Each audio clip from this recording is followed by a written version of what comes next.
Good morning, Temple. Thanks for joining us. We just have a word of scripture for you this morning. It comes from Psalm 29:2. Ascribe to the Lord the glory due his name. Worship the Lord in the splendor of holiness. Worship with us this morning.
Hey, Temple family. So good for us to be together again. Thank you so much for engaging last week, for commenting, and for connecting, letting us know that you were watching together live. It was an awesome experience. And we want to do that again this week. We want to ask you right from the beginning, let us know that you're watching, and we want to engage together again.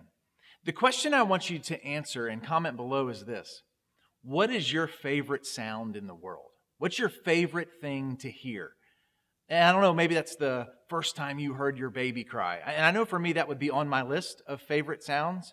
Now, ironically, that sound is on another list because like 3 weeks later in sleep deprivation, it's also on my least favorite sounds list. But in that first moment of the birth of our firstborn, yeah, that was one of the most wonderful sounds I'd ever heard. Maybe you love the sound of a fire crackling around a campfire. Maybe that's a thing for you. I personally only enjoy that sound if I know that s'mores are coming soon.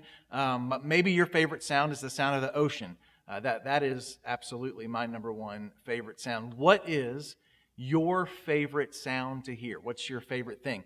Maybe it's the belly laughter of a child, right? There's just nothing more hysterical than hearing a kid that's just laughing from straight in their gut, you know? It might not even be funny, but you'll start laughing along when you hear that sound. What is your favorite sound in the world? Because that's an important question, because I believe we're shaped by what we hear. The sounds that come into our ears actually end up influencing our hearts and shaping who we are becoming. And it most certainly shapes the way that we talk and the way that we respond. So let me tell you this story about a famous doctor. His name is Dr. Albert Tomatis, not Tomatis, because, you know, he's French, so it's Tomatis, right? So this French doctor, and he's one of the most famous ear, nose, and throat doctors throughout history. But here's why this Dr. Tomatis became famous. He became famous because his dad was an opera singer, and his dad referred an opera singer buddy to go see his son, Dr. Alfred Tomatis. This opera singer was unable to sing certain notes, even though they were within his range, and nobody could help him. He'd been to every vocal doctor that was around and had traveled around the world to get help for his voice, and nobody could fix his voice. But Dr. Alfred Tomatis realized that he actually had a hearing problem. He became famous because he came up with this idea. The voice can only replicate what the ear can hear. And that's a powerful idea because right now, I don't know about you, but I'm hearing a lot of voices. There are a lot of people talking. It's hard to even keep up with it all. Every press conference leads into another press conference, leads into our friends on social media that we did not know were experts in viral science, but now they are, and they've got these strong opinions. The fact is, there doesn't seem to be a whole lot of listening going on right now. And we're going to be shaped by what we listen to. Maybe the best thing we could do right now is talk a little less and listen a lot more. Not to the experts, but to the God of gods, the King of kings, the one who upholds the universe by the word of his power. Let's listen closely to that voice and be shaped by it. That's the challenge this morning. I love what Mark Batterson wrote about this idea. He said this. He said, if our life is off key, kind of like that opera singer, maybe it's because we've been deafened by the negative self-talk that doesn't let God get a word in edgewise. Maybe we've listened to the voice of criticism so long that we can't believe anything else about ourselves. Or maybe it's the enemy's voice of condemnation and of fear that speaks lies to us about who we really are. And then he asks this question: is God's voice the loudest voice in your life? Man, that is $1 million question today. Is the voice of God the loudest voice in your life? The fact is, I believe we have a choice. We have an opportunity to decide what the loudest voice. We can turn the volume off. We can stop scrolling and reading those comments. We can choose to set our mind in a different direction. And I believe this morning the best thing we could choose to do is to let God's voice be the loudest voice in our lives. Which reminds me of a story that I first heard when I was a kid. Many of you heard this story as children growing up in the church.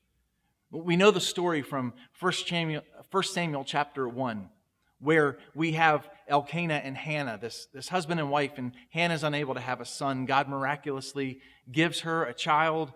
She has a child, names him Samuel, and then dedicates Samuel to the Lord. She leaves him in the care of Eli. Eli is the prophet, priest, and judge of the people of God, right? And she leaves Samuel in his care to grow up and serve the Lord.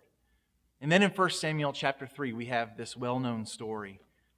But before we get to the well-known story, I want to look at the setting that's not quite as well-known. 1 Samuel chapter 1, in the middle of verse 1, it says, "In those days, messages from the Lord were very rare." In those days, messages from the Lord were very rare, and visions were quite uncommon. Man, it was rare to hear the voice of God. And I think that's true for us today, too. There's so many other voices drowning it out. As a matter of fact, there's a whole branch of science called interruption science. It studies how often we're interrupted in our digital age today. And what they've determined is that every 3 minutes, we're interrupted by something. At least every 3 minutes. For those of us who are trying to work from home while our kids are doing remote learning, we might think it's every 3 seconds. It might feel that way. But the reality is we're interrupted with noise constantly. And it can drown out the most important voice, the voice of God. In those days, it was rare to hear the voice of God. And then the familiar story, Samuel's sleeping at night and he hears the voice of God call to him, "Samuel."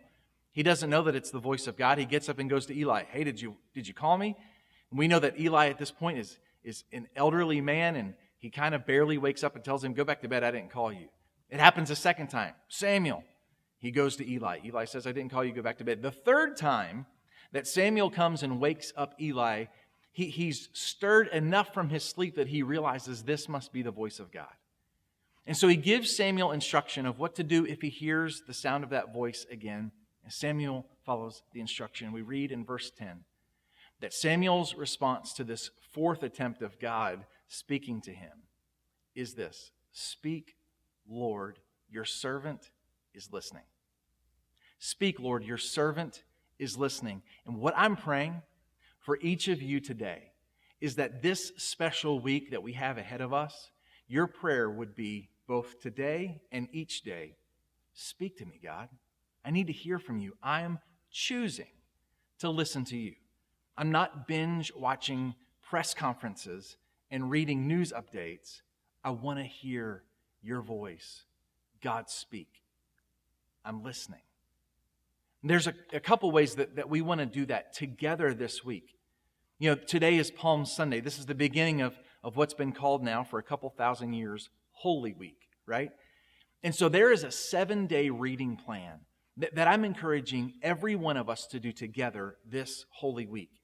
Here's the thing. It only takes about 5 minutes a day to read this reading plan, maybe 10. If you really want to meditate in it, it would take you 15. So it's not a huge time commitment that we're asking to do together here. But this reading plan is called It Is Finished. You'll find in our description here, it's the very first link that we shared with you, is how to get to that reading plan.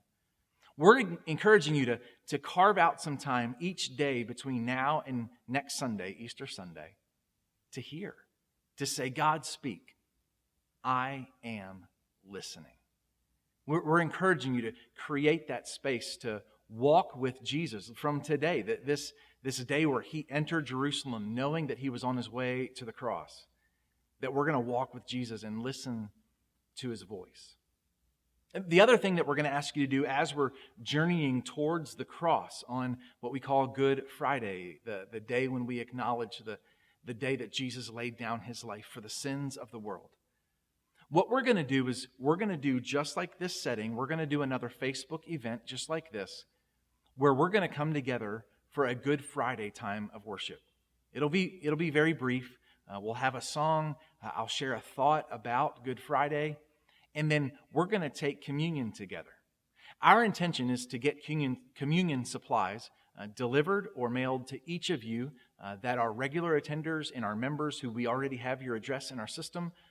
If you're not sure that we have your address, you can direct message us and make sure that we've got your contact information. And here's the thing.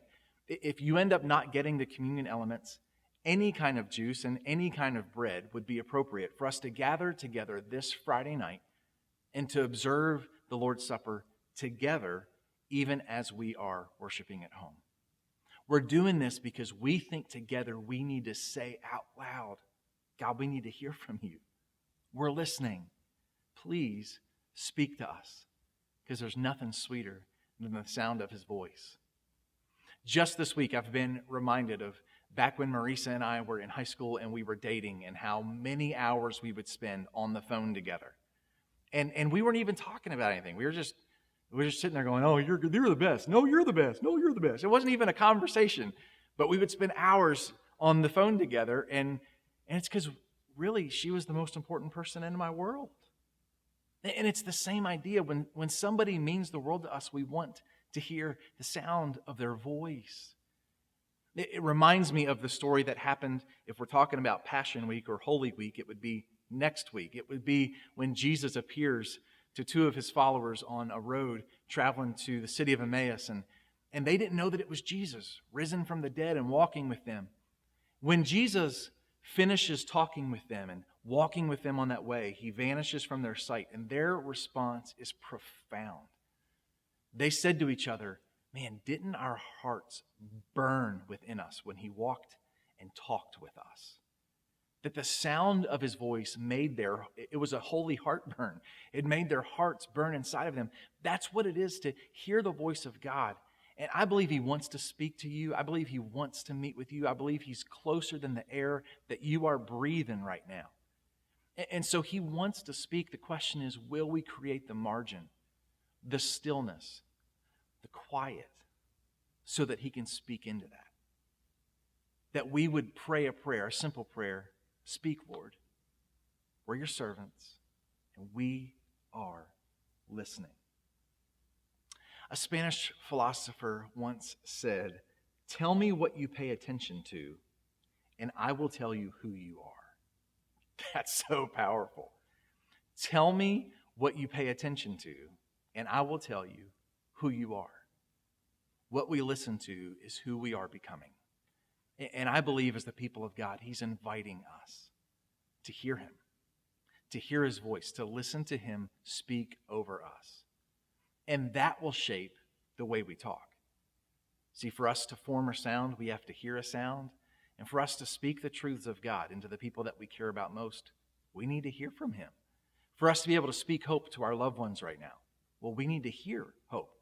For us to speak love over our family as we're living in close quarters right now, well, then we need to hear the voice of love speak to us. And in the midst of a whole lot of noise from the media right now, I believe we desperately need to hear the voice of truth in the midst of all the noise. And so my encouragement is for you to make a commitment today. God, I'm going to listen this week. I'm going to intentionally encourage you and ask you, God, to speak to me. And I'm going to tell you that I'm listening. And we can do that together through that reading plan. I invite you to join with us in that. But the first step of listening to God is knowing for sure that we are one of his children. And friend, if you don't know for sure that you've given your life to Christ, you don't know for sure that you're born again, there's a link beneath this video or beside this video, depending on the venue where you're watching, that simply says, "Can we talk?" If you click on that link, it gives us the opportunity to connect. And we can do a video chat, or we can talk over the phone, whatever's best and most convenient for you. We want you to know for sure that you've heard that very first whisper of his voice, which is, I love you. I laid my life down for you, and I rose again so that you could live. Not live based on how your circumstances are defining your reality, but live rooted in joy and in peace and in hope. That's the voice that determines our destiny. I'd encourage you to say, "Speak, Lord. We're listening." Turn the volume down on all those other noises and listen to the voice of God, because I'm convinced he's got a giant dose of hope to deliver to those who will hear it. I love you. I can't wait till Good Friday so we can take communion together, and we'll connect then. In the meantime, stay healthy and stay safe and stay home. We love you guys. Hey Temple, thanks so much for joining us this morning, and thank you so much, Pastor Doug, for that incredible message. As he mentioned in his talk just a second ago, we have your reading plan for your family in a link right underneath this video. It's 7 days for the Holy Week, and so please join us as a Temple family together and walk through these next 7 days with that reading plan there.